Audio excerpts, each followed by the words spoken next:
कश्मीर से एक बड़ी खबर आई है और वो खबर ये है कि जमाते इस्लामी से जुड़ी हुई एनजीओ फलाए आम, ये एक ट्रस्ट बनाई गई थी और ये ट्रस्ट बनी थी 1972 में।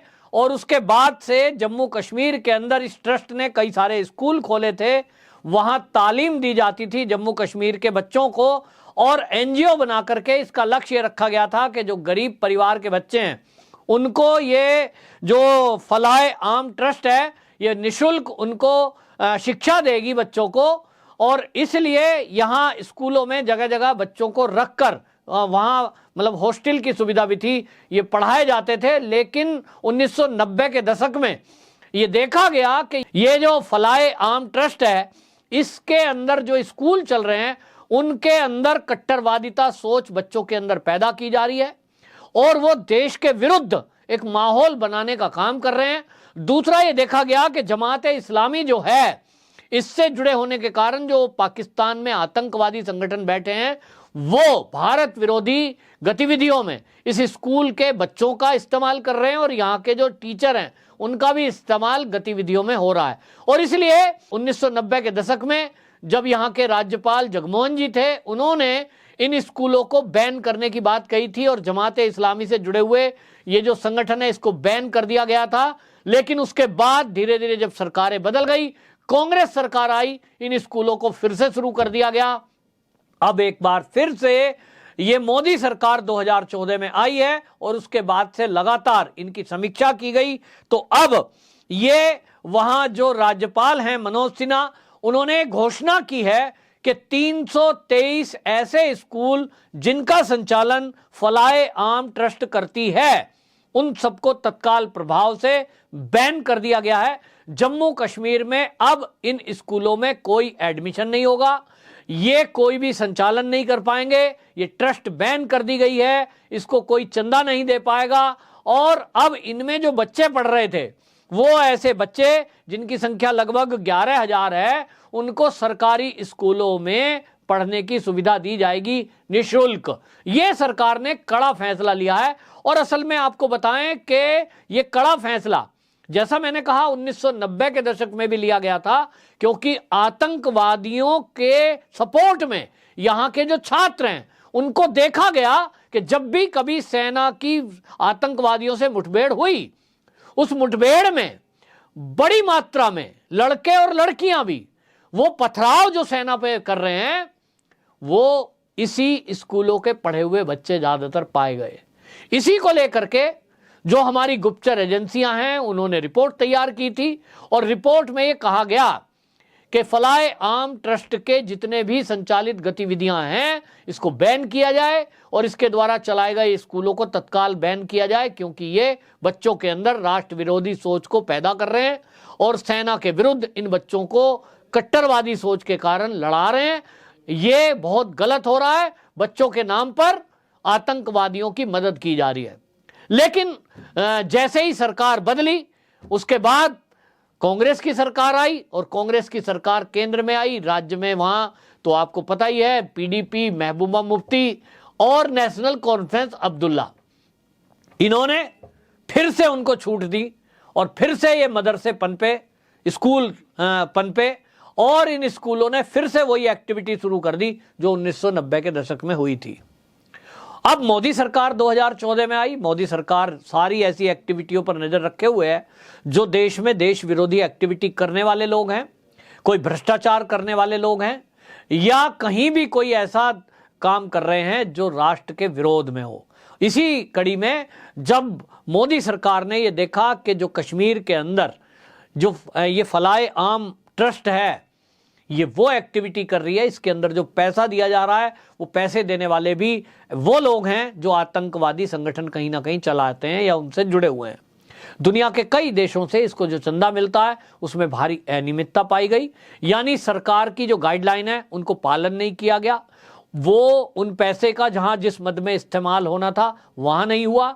और ये जो स्कूल बनाए गए ये अतिक्रमण करके बनाए गए हैं, सरकारी जमीनों पर कब्जा करके बनाए गए और इसलिए ये देखा गया कि भ्रष्टाचार भी है, अतिक्रमण भी किया गया, सरकारी जमीनों पर संपत्ति पर अवैध कब्जे किए गए और इन सबको करके ये ट्रस्ट पूरा 323 के करीब ये जो है स्कूल जम्मू कश्मीर में चला रही है।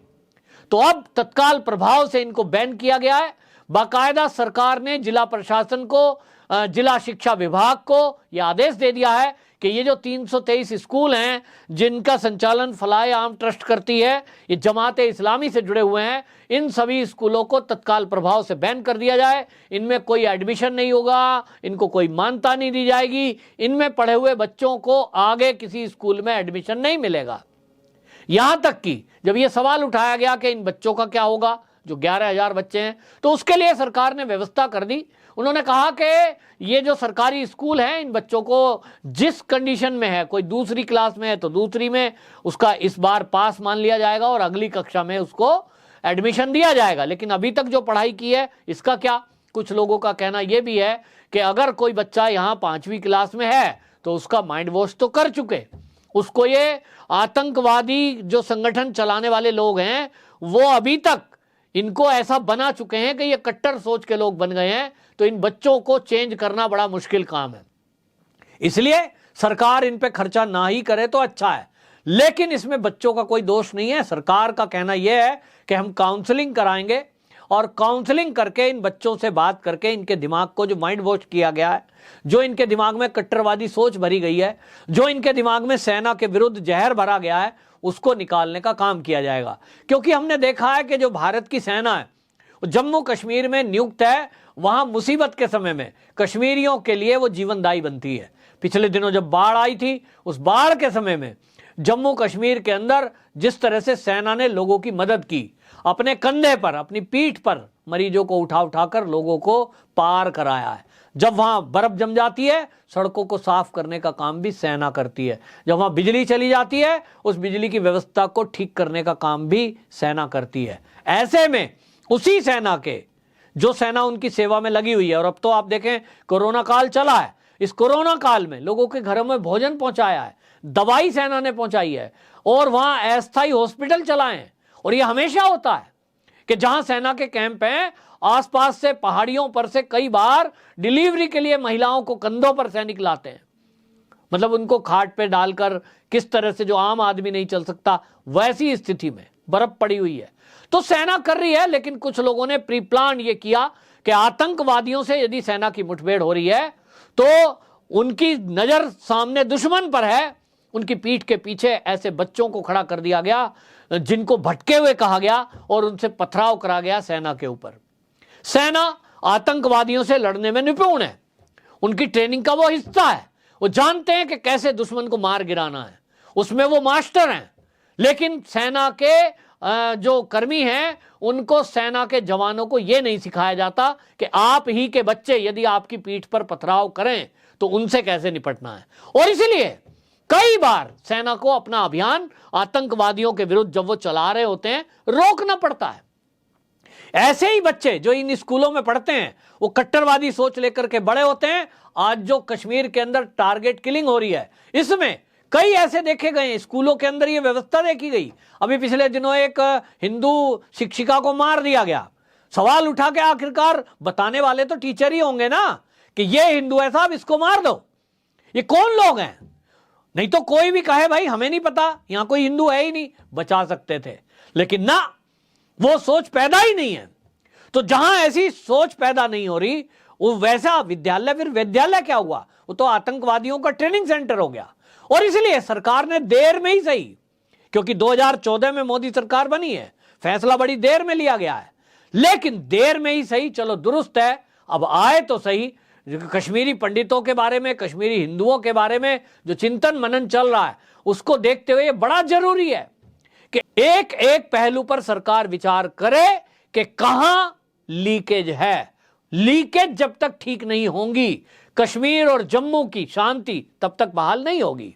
और तब तक कहीं कश्मीर में यह कहा जाए कि वो हिंदू जाकर के बच जाएं, उनकी वापसी करा दें, तो उनको एक एक करके ऐसे ही मार दिया जाएगा। क्योंकि आपको बताऊं, पाकिस्तान से आतंकवादी आके नहीं मार रहे हैं, ये वहीं के लोकल लोग हैं जिनके दिमाग में ये भर दिया है कि ये जो वापसी करेंगे, ये तुम्हारे द्वारा जो कब्जाई हुई जमीन है, मकान है, खेत खलियाने वापस देने पड़ेंगे।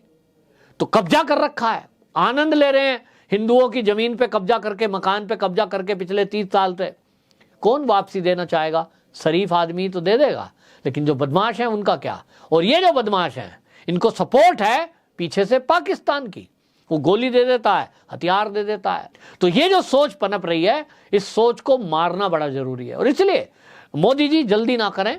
2014 में आए हैं, धारा 370 हटाई है, अभी क्लीनिंग करने में थोड़ा टाइम लगेगा, लेकिन ले लीजिए।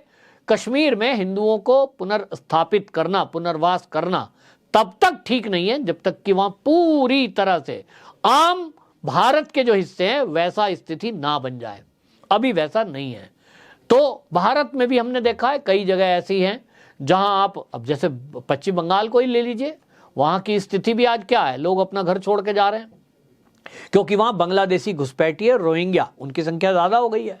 तो कश्मीर में क्या स्थिति है? चारों तरफ एक कम्युनिटी के लोग हैं। हालांकि हर एक की सोच अलगाववादी नहीं है, लेकिन उनमें राष्ट्रवादी सोच पैदा हो, उनकी सोच में ये जो हिंदू है उनको भी सुरक्षित महसूस हो, उसके लिए बाकायदा ट्रेनिंग और योजना की जरूरत है। निश्चित रूप से एक बड़ा कदम है कि आतंकवादियों के मददगार यदि स्कूल ऐसे चल रहे थे तो ऐसे 323 स्कूलों को बैन किया गया है। सरकार की तरफ से बड़ा कदम है, बड़ा सराहनीय कदम है। वंदे मातरम।